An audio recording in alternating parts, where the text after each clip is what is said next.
I hate photo shoots. Like, hate's a very strong word. I really dislike photo shoots. The thing about photo shoots is that I will prepare all these clothes that I've designed over the last year. I'll line them up, the stylist will come in, decide on outfits, take some creative direction, the photographer takes some shots.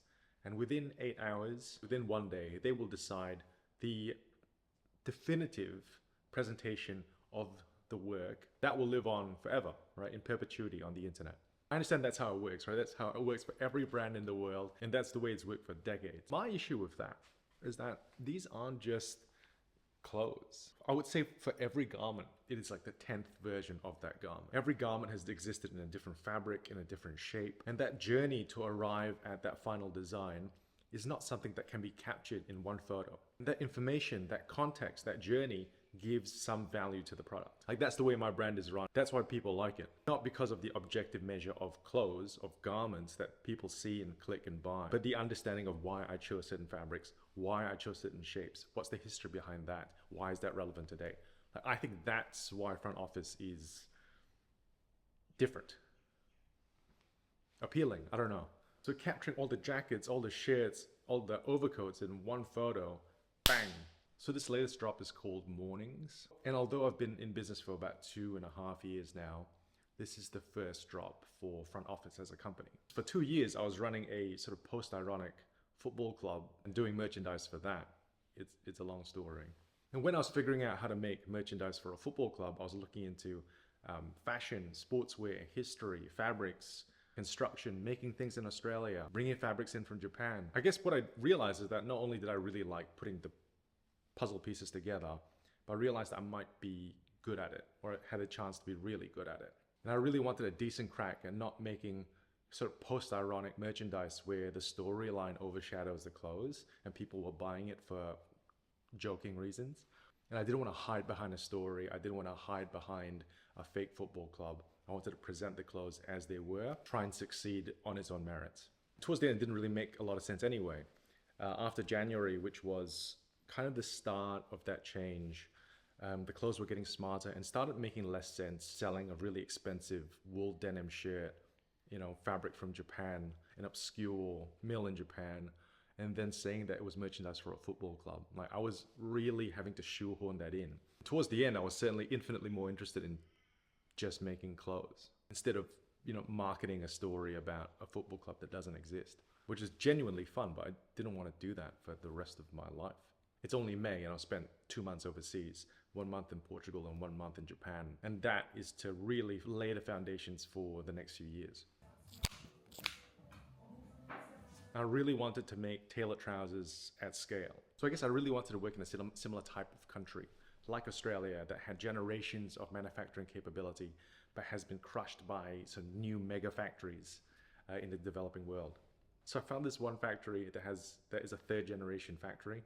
It's currently run by the grandson. And although the story is like nice and quaint, there's still a very efficient, large factory in Portugal. They make for lots of brands in Europe, brands that you would have heard of, brands that show at Paris Fashion Week. So I had to figure out a way that we could work together because I wanted to level up my business. I wanted to use the same fabric, I wanted to use the same hands. So I've started something called like a dead stock program. So when the big brands make overcoats, jackets, trousers, they have lots of leftover fabric, and that fabric potentially lays around in factories for a long period of time, months, years. So what I've done is that I have bought all that leftover fabric to make trousers, and it gives me access to an incredible factory and fabrics that top fashion houses use, well, literally the same fabric. So this is one of two.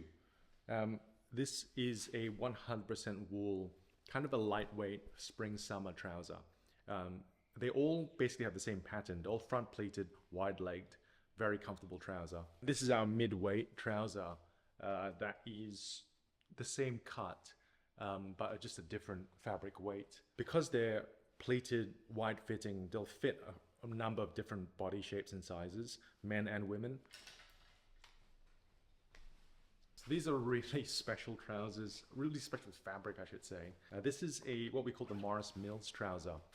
So this is a wool poly blend, and because of the weight of it, it really holds the structure incredibly well. It really brings out this design of the front pleat. The fabric from these trousers is probably around 50 years old, thereabouts. So the mill that made this fabric closed in 1980. So it's been closed for a very long time. I managed only to acquire just under 50 meters of the fabric, which makes just under 40 trousers. And I can't restock it because the mill is long gone. This will be a special trouser if it continues that story of Australian manufacturing in terms of fabric. These are made in Melbourne, and the inside pocket lining is like a really comfortable Japanese typewriter cloth. I'm not sure if they can see that there. Like, it's very difficult to tell the story behind stuff like this in like 2 snaps. The core problem is how do we wear clothes for a very long time? How do we avoid waste? How do we avoid feeling guilty about consumption? I think there are 3 different ways to handle it. The first way is making clothes that don't fall apart and don't rip. And the second way is how do we recycle things? So not only using the same garment in different ways or reappropriating things, but literally recycling things. So we've got jackets that are recycled, made from post-consumer waste. So all jackets are munched up and made into new jackets, like totally recycled. And the third way is creating a stronger emotional bond with things. This is like the biggest heat check I've made probably so far. Specialty garment, specialty fabric. This is an indigo corduroy jacket lined with cupra cotton. This is made out of Japanese corduroy that has been dyed in natural indigo. And what that means is this is a garment that is made to be customized. So this is new. When you get it, it'll be as purple as this. After a few weeks of sunlight exposure, of use, it'll go into a royal blue, and then it'll stay that way for a few years. But over high use areas like over your arms, maybe over the shoulder, over the waist when you sit down, those will slowly like rub and fade away just like raw denim, and it will take on the character of your lifestyle. I suppose the only thing to consider, I suppose, that if you want to buy this sort of thing, is that if you want a jacket that looks slick and looks the same throughout, there are other options for you. If you want a jacket that will change and will create a patina, then this will be something that you'll be interested in. For the first month, I would recommend that you wear a black t-shirt underneath so that you don't get any crocking or dye transfer over the shoulder. I wear a white t-shirt and a white tank because it doesn't bother me, like those like small issues. I gotta live my life.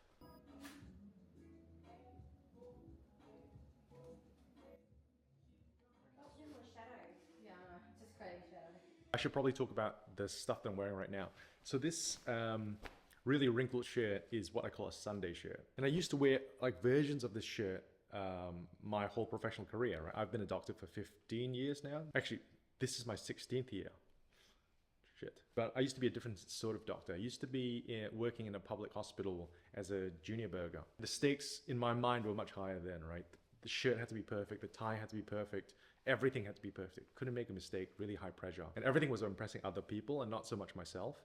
It's only very lately in my life I've been able to indulge the things that I really like to do.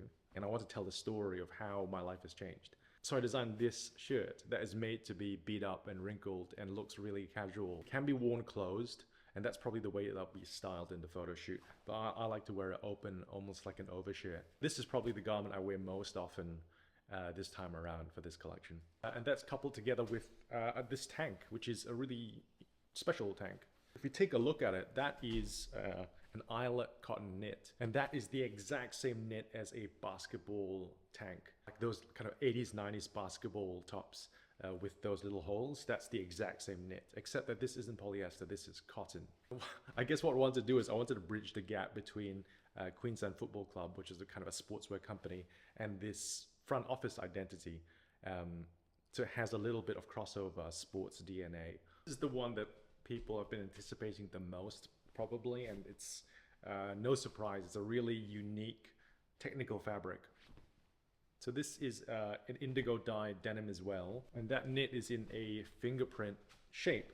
And it's not just for aesthetics. The idea is that the white in this, which is 2% of the fabric, is woven in this fingerprint shape. It's not a grid. So the idea is that that diagonal fingerprint pattern would give you more directional stretch and it'll be more comfortable in all kinds of directions. Despite it being denim, this is probably the most comfortable garment to wear, like 0 break-in period. And I know the pattern is pretty out there, but it is still pretty neutral as a garment. And it's got these side adjusters at the waist so you can cinch up and create a bit of a silhouette if you wanted to. I think it'll look really good as kind of a neutral top and fingerprint denim trouser. or vice versa. So this is the fingerprint denim trouser. So because of the elastane, it's crazy comfortable. So it feels like trackies really. 4 pockets, 2 at the front, little coin pocket for the right side as well, and 2 at the back. So I've done like a workwear style buckle at the back as well. So once again, it's a pretty wild pattern up close, but from afar, it just looks like a charcoal pair of pants. Like the brand has really grown since January, so I think the rate of female customers has jumped up about 30%. So these go down to a 28, which should fit some women. For shirting, I've created a new size called 00, which is our small or extra small size, which is narrower in the shoulders, shorter in the body, shorter in the sleeves. That would be probably inclusive of a lot of female customers. It's still an ongoing process, obviously. Everything's an experiment. And this is probably the piece of the collection. Like this is it. Like for me anyway, this is in the same way that the wool denim kind of signaled the next phase of the company. This is where I want to go next. So this is an overcoat made from wool linen. This is what you want when you want one garment to elevate your entire outfit. You can wear t-shirt jeans, t-shirt trousers, very simple underneath, but as soon as you put this on, this is a look. Stand back for a second. Like that is a complete look just by throwing it on. So it's lightweight, and so you throw it on in the same context that you'd be wearing a lightweight jacket, unlined in the body, but lined in the sleeves. What I wanted to concentrate on is that although you have this very classic, flowy, classic contemporary fashion silhouette, but you want something that you can wear to death and wear pretty casually and sort of beat up and wear often and not be too in your head about. We've balanced that with a very slubby wool linen, so it's not completely smooth. It's got a lot of texture to it, and if it's slightly crinkly, if it's slightly crumpled, but that gives it character. That's what you want. Because I really didn't want something that you had to be too precious about. This is going to be a pretty expensive item, and we tend to be very precious about expensive items. Probably won't offer this in a wide range of sizes because of the shape of it would fit a lot of people, male and female. So it might be just one size or it might be 2 sizes. I haven't decided yet. You know, but this should fit someone who's 5'9". This should fit someone who's 5'6". The only difference is it fits me below the knee, and it might go further if you were shorter. I think like things like this fulfill the promise of things that are luxurious, well thought of and well designed, but things that you can wear very often and beat up. Like that ticks a lot of the boxes that I've been thinking about for the last year. Sorry, Mike. No, you're good. Do you want me looking at the camera while that's happening? Cool. That's sick. Do you want to have a look? No, I'd love to have a look. Yeah, I can do it, yeah.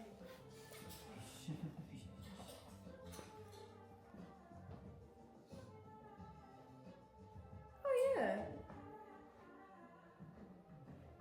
I think. I like that. Yeah, that one's nice. Shot. That Yeah, one's nice. Cool.